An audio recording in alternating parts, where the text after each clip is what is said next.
Welcome to the deep dive. Today, we're really going to dig into the Q&A session from Celsius Holdings Q3 2025 earnings call.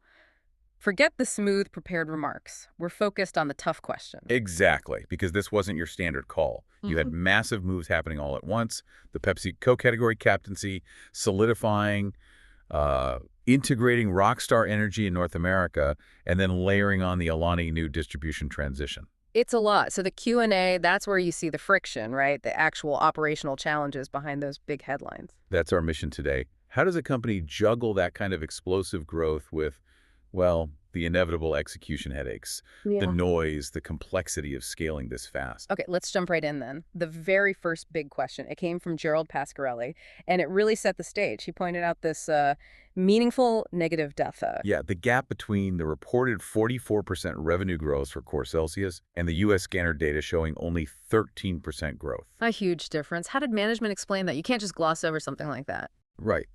And they didn't, really.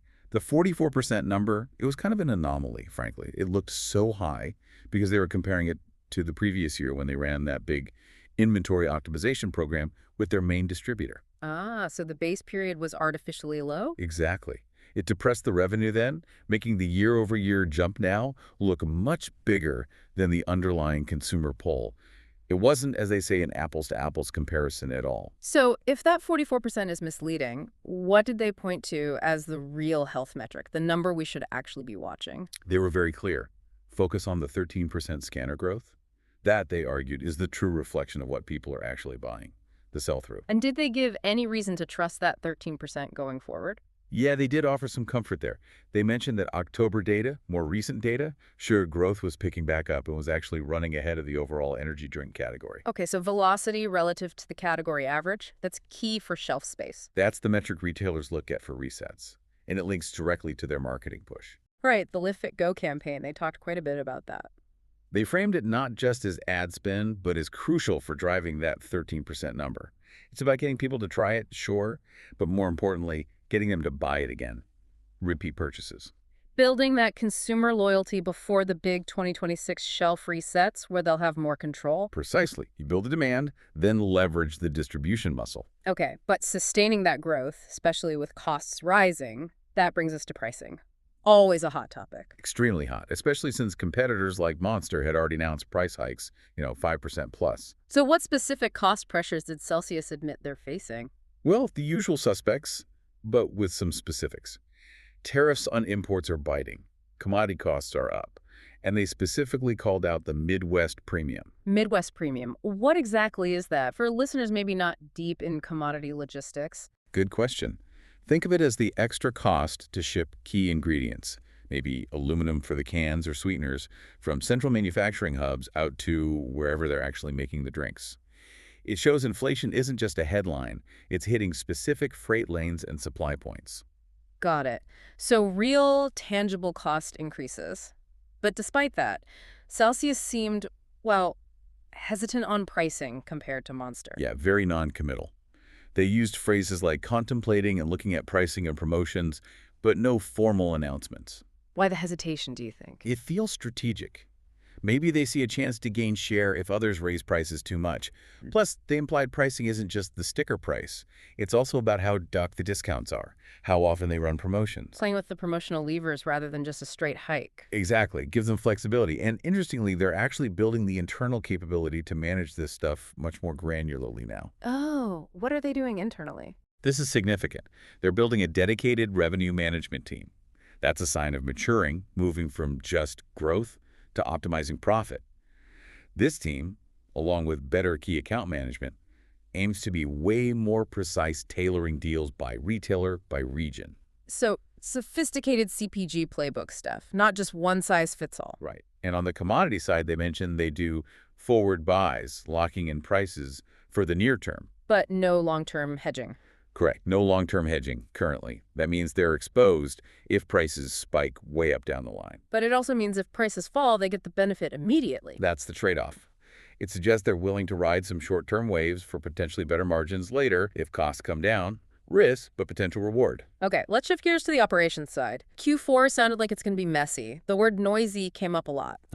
Noisy is the key word for Q4, and the main source of that noise is the Alani Nu integration into the Pepsi system, which kicked off December 1st. How is this different from when Celsius itself moved into Pepsi back in 2022? It's fundamentally different.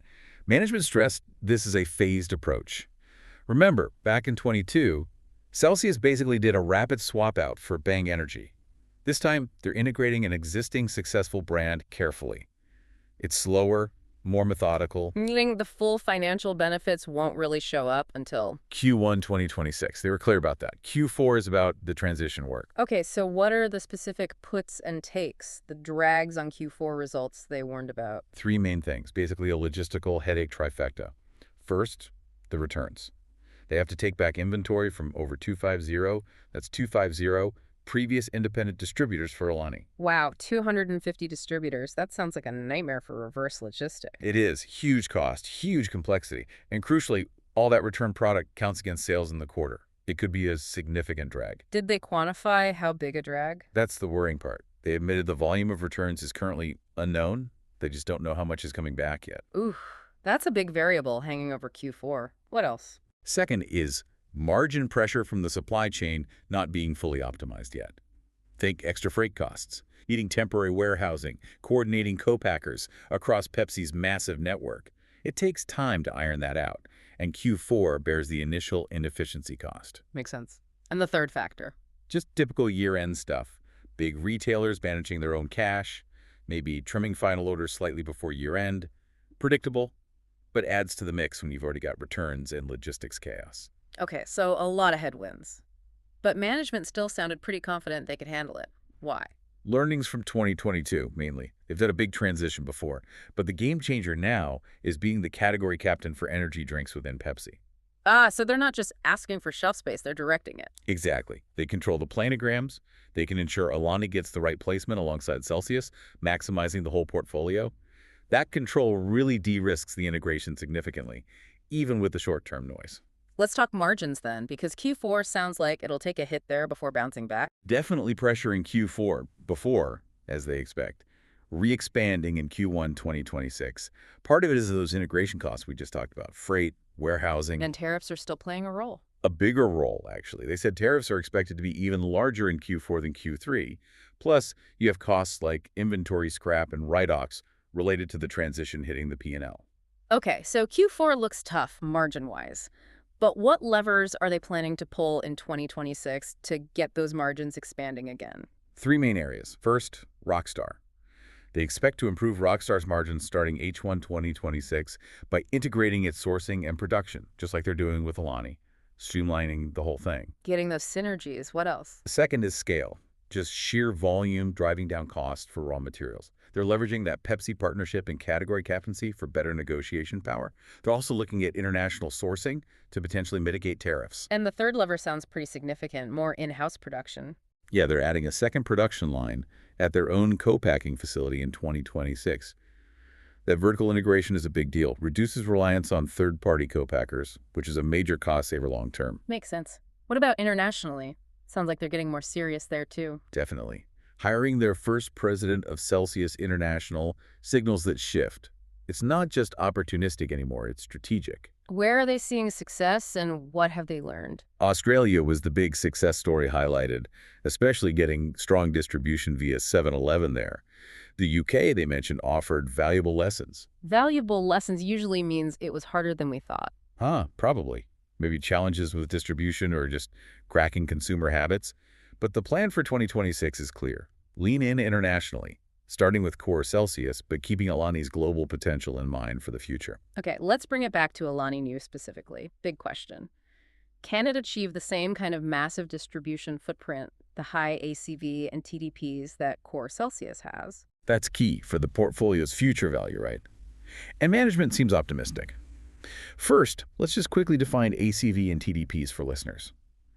ACV, all commodity volume, is basically how widespread the distribution is, what percentage of stores carry it. Right, breadth. And TDPs. Total distribution points. Yeah. That's more about depth, how many different items from the brand a store carries, multiplied by the number of stores. Management pointed to Alani's existing strength, especially in convenience stores. And its unique appeal, right? It's not just another Celsius flavor. Crucially different. They highlighted its success in driving increased female consumption, bringing new users to the energy category, different flavors, different vibe. That minimizes cannibalization. And now, with category captaincy, they can place it strategically. That's the power play. Even if the rollout is phased, maybe taking 3 to 6 months as they suggested, they control the shelf now. They can aggressively push for more ACV and TDPs across all channels. Including channels where Alani maybe wasn't strong before? Exactly. They specifically mentioned the huge opportunity in food service through the Pepsi network. That could be a massive growth avenue for Alani. Okay, so wrapping this up, we've dived into a Q&A that revealed a company in intense transformation mode.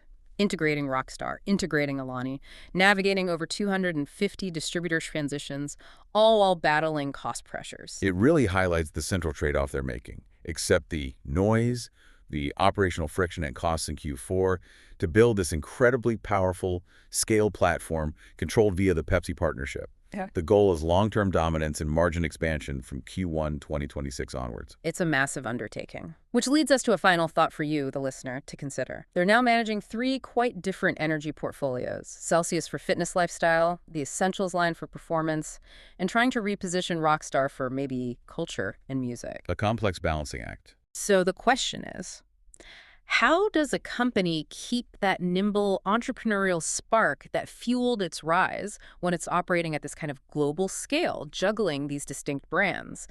Can you maintain synergy and control effectively when the portfolio gets this diverse? What are the limits? A great question about managing scale and complexity. Yeah. Something to definitely keep an eye on. Thanks for joining us for this deep dive into the engine room at Celsius. We'll catch you next time.